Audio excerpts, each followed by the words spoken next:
Good morning, class. We have completed biotechnology chapter except few things, issues related with the biotechnology. Otherwise, most of the things we have completed in last lecture. We have studied the principles and the processes of biotechnology and all the applications, and I hope that you have enjoyed and you like that. You found it very interesting. Today we are going to discuss certain more issues related with the biotechnology, because now as you are having an idea about the biotechnology, you have seen that here mainly the biotechnology is concerned with the manipulation of the genes. Genes या DNA, हम लोग recombinant DNA हमने बनाया था, और बहुत सारी चीज़ों में जो चेंजेस आए थे वो that is because of the recombinant DNA. Means whatever the natural things are there, these natural things are manipulated और altered.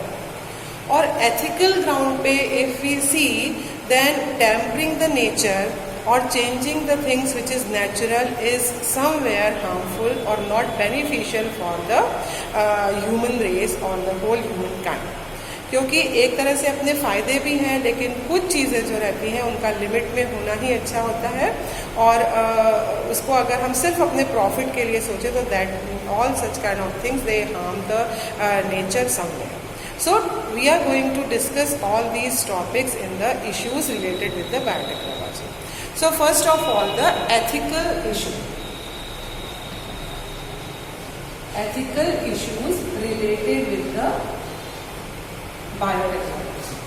So ethical issues means with the advancement or development of the medical science, biotechnology, we have seen that so many diseases का cure हो सकता है. We have seen the organ transplantation, blood transfusion, and ये सारी चीज़ें, gene therapy आ गई है, ये सारी चीज़ें बहुत आसान हो गई हैं. बहुत सारे डिजीज़ का क्योर आ गया है. अब so many diseases which are concerning with the genetical disorder because of the genes में कोई प्रॉब्लम है, उस वजह से है.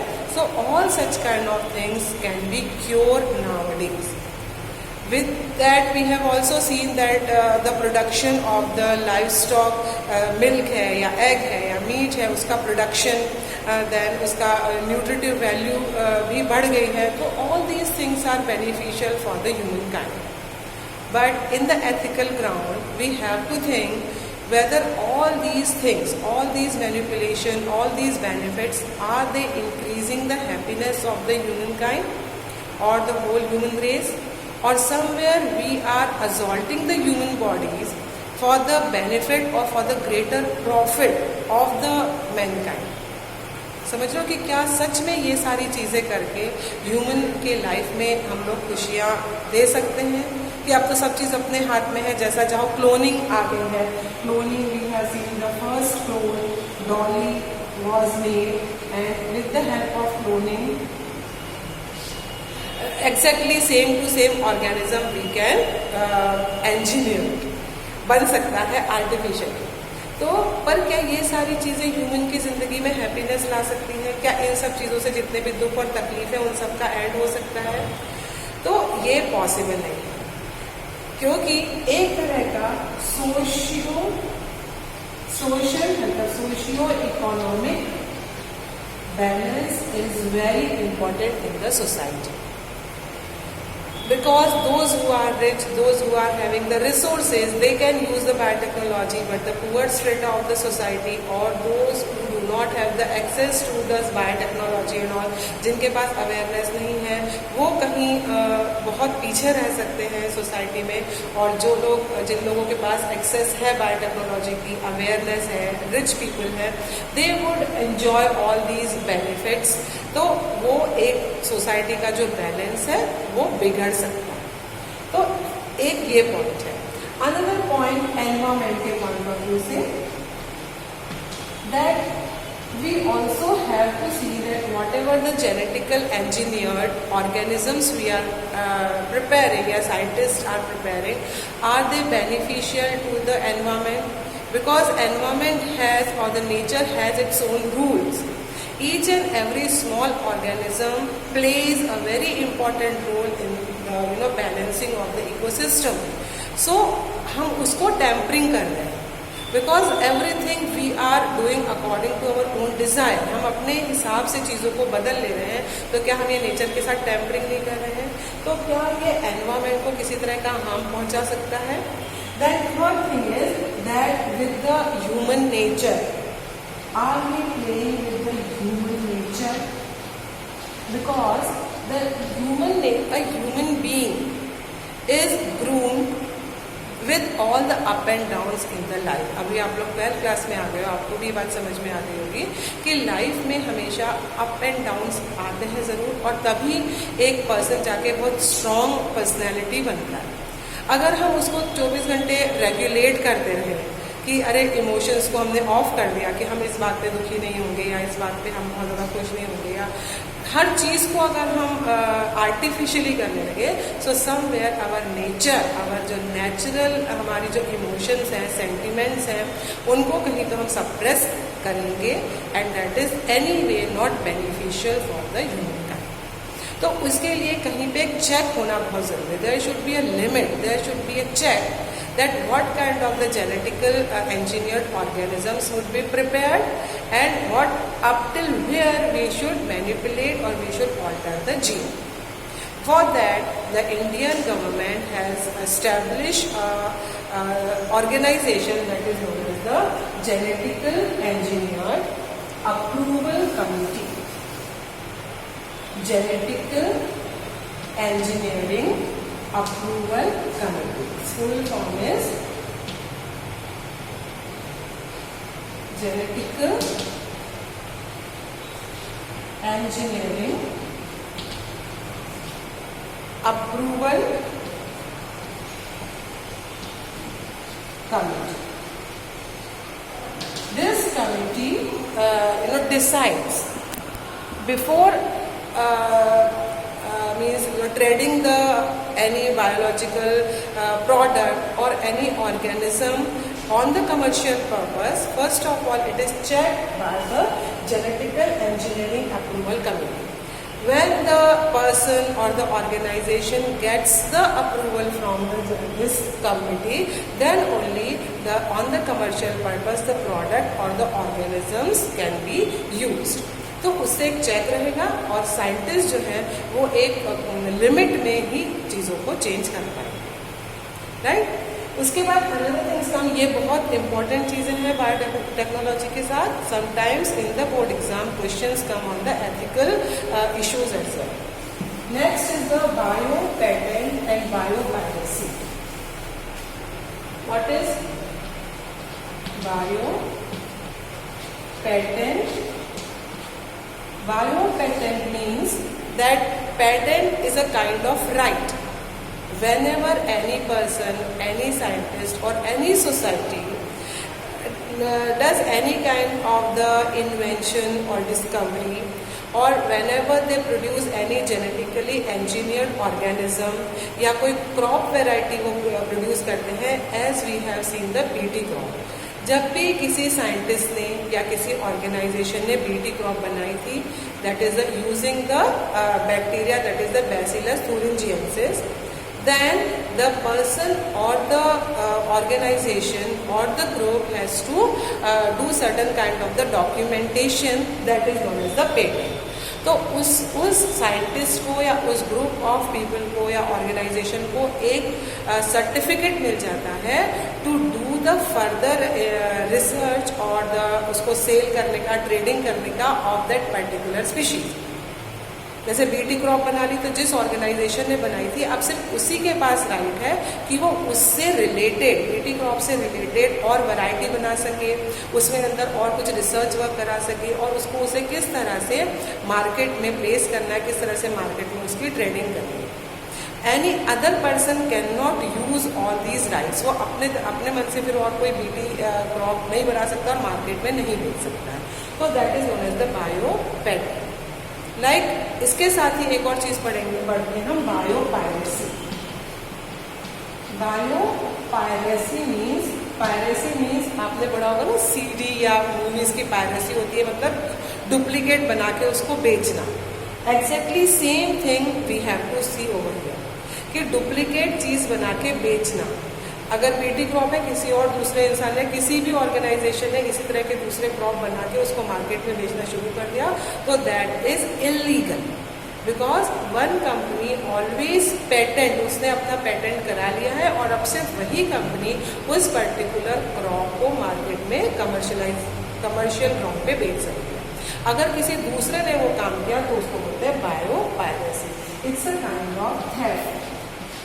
बायो थेफ्ट चोरी है और इसके अगेंस्ट बहुत लॉज हैं और इस तरह से करना इलीगल है। But since in our country specially in India we don't have the बहुत ज़्यादा हमारे पास नियम कानून नहीं है इस बात के लिए, that is why the other countries, the developed countries, they are using the things and America में वो अपना पेटेंट ले लेते हैं ऐसी बहुत सारी चीज़ों का which we have been using since long, जैसे कि नीम है या तुलसी है या आंवला है, हल्दी है, इन सारी चीज़ों का इंडिया में बहुत ज़्यादा यूज सदियों से चला है। Because in our country we have a very vast biodiversity and we know that what is the medicinal significance of all these herbs। हमारे यहाँ जब ऋषि मुनि वगैरह जब होते थे और मेडिकल साइंस में इतने सारी चीज़ें अवेलेबल नहीं थी, उस समय जो पहले के ज़माने के लोग थे वो यही सारी चीज़ों से ट्रीटमेंट किया करते थे। हमारे घर में भी अभी हम गिरते हैं तो इमीडिएटली बोला जाता है कि गर्म दूध और हल्दी ले लीजिए, because this is our tradition, ये हमारे ट्रेडिशन में है। But we have not documented it, हमारी गवर्नमेंट ने इसको डॉक्यूमेंट नहीं कराया है and we have not got the patent for the turmeric और for the amla, for the neem, all these things. तो other companies they have got the patent and now they are using all these medicinal values of our herbs for their own good and for their own benefits। बहुत ज़्यादा पैसा इन चीज़ों से लेके वो कमा रहे हैं क्योंकि वो अपने नाम पे इन सारी चीज़ों को बेच रहे हैं, जबकि originally all these things belongs to us. लेकिन सिंस हमारे यहाँ अवेयरनेस नहीं थी, पेटेंट नहीं करा पाए, तो जबकि अब हल्दी का पेटेंट इंडियन गवर्नमेंट ने रद्द करवा दिया है अमेरिका से।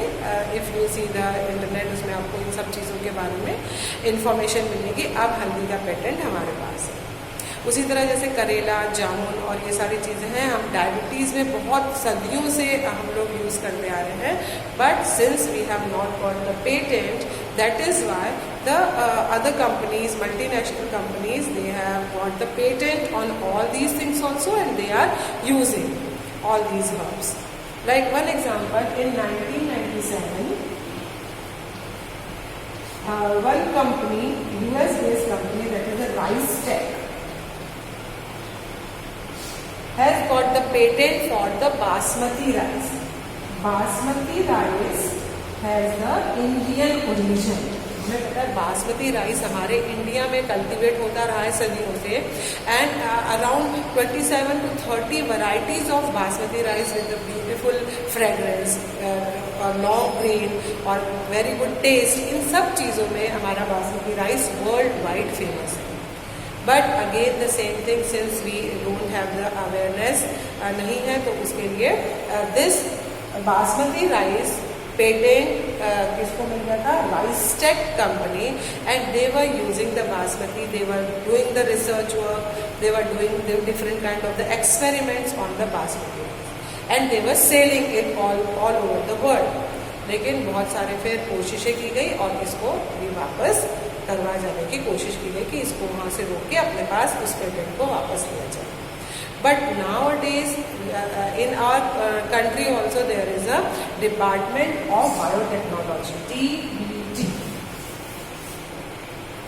We have established, our Indian government has established the Department of Biotechnology, DBT।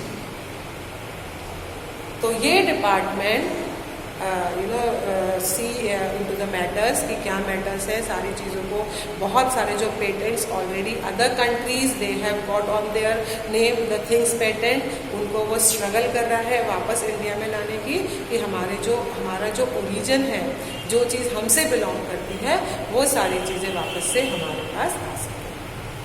So this is known as the biopiracy. So all these issues are also important related with the biotechnology. So here we have concluded the chapter. Whatever your queries are, you can ask. We have seen that with the help of biotechnology, so many genetical diseases like the sickle cell anemia, phenylketonuria और alkaptonuria या फिर जितने syndrome हैं, all such kind of diseases can be treated with the help of recombinant DNA technology, because all these diseases are related with the defective gene. Suppose कोई gene कहीं gene में कोई defect है, कोई न्यूक्लियोटाइड बेस पेयर रॉन्ग है, सही नहीं जा रहा है, तो that nucleotide base pair can be corrected, that gene can be replaced, है ना. तो जीन थेरेपी से पूरा का पूरा जीन रिप्लेस हो सकता है, and all such kind of the diseases can be treated. In agriculture also we have seen that different kind of the technologies are used to make the crop pest resistant, disease resistant. Flavor saver tomato हमने देखा था. उसी तरह से the other recombinant DNA technologies are used, and the more seeds, valuable seeds are can be produced by the biotechnology. Then biotechnology को use करके हम लोग जेनेटिकल इंजीनियर्ड बैक्टीरिया भी बना रहे हैं आजकल. डिफरेंट फील्ड्स में बायोटेक्नोलॉजी का यूज़ हो सकता है, because this branch has lots of potential. We are seeing कि किस तरह से हम पोल्यूशन को भी इस तरह के बायो बैक्टीरियाज डेवलप किए जाएं, those who can degrade the pollutants, whatever the environmental pollutants are there, they can be degraded by the bacteria. So such kind of the bacteria, still the work going on कि हम इस तरह से bacteria बना सकें. Even in our country also nowadays the biotechnology has a very ample potential. You have asked the question that why the orally active proteins. What is the orally active protein? Orally active proteins means the scientists, they have seen that if we give the protein, because whatever the, suppose we are saying the insulin, different kind के hormones हैं या enzymes हैं, किसी disease के treatment के लिए if we are giving them अगर हम उनको इंटरवीनस देते हैं, इंजेक्शन के थ्रू देते हैं, वो ब्लड में जाता है, उसके बाद वो सब जगह इफेक्ट करेगा. तो क्या हम इन चीज़ों को ओरली एडमिनिस्टर कर सकते हैं, ओरली दे सकते हैं? So many proteins or antibodies, they can be given orally. लेकिन orally देने में ये प्रॉब्लम आती है sometimes that if it is a protein and if it is given orally, when it reaches in the stomach, we are knowing stomach has the strong gastric juices, and this gastric juice has HCl. This HCl may denature the protein, है ना. Protein जो है वो HCl से denature हो सकता है और उसका इफेक्ट कम हो सकता है. उसको बचाने के लिए नाउडेज दीज प्रोटीन्स टैबलेट के फॉर्म में आते हैं, और which is coated by the material और the substances which would not have any effect on acid. और उसके बाद जब वो इंटेस्टाइन में जाए तब वो प्रोटीन, वो मटेरियल भी जो आउटसाइड कोटिंग है वो भी, और प्रोटीन भी आराम से बॉडी में हमारे इंटेस्टाइन से एब्जॉर्ब हो सकता है. So in this way the orally active protein can be given to treat different kind of the diseases directly. Then you have asked कि क्या हम लोग ऑयल को एक्सट्रैक्ट कर सकते हैं सीड में से by using the recombinant DNA technology. तो yes, अब हम लोगों ने we have studied so many things about the biotechnology and the recombinant DNA technology. So उसके on the basis of our knowledge, depending upon the recombinant DNA technology, we can see that we can introduce such kind of the gene, or we can extract such kind of the gene which is responsible for the production of the glycerol or fatty acid in the seed. ऐसे genes जो those who are responsible for the glycerol or the fatty acids, they are removed from the plant and such plant would not synthesize the glycerol or the fatty acid, and the seed would be without oil. So in this way, certain kind of the things can be done. So this is all about the biotechnology. Thank you.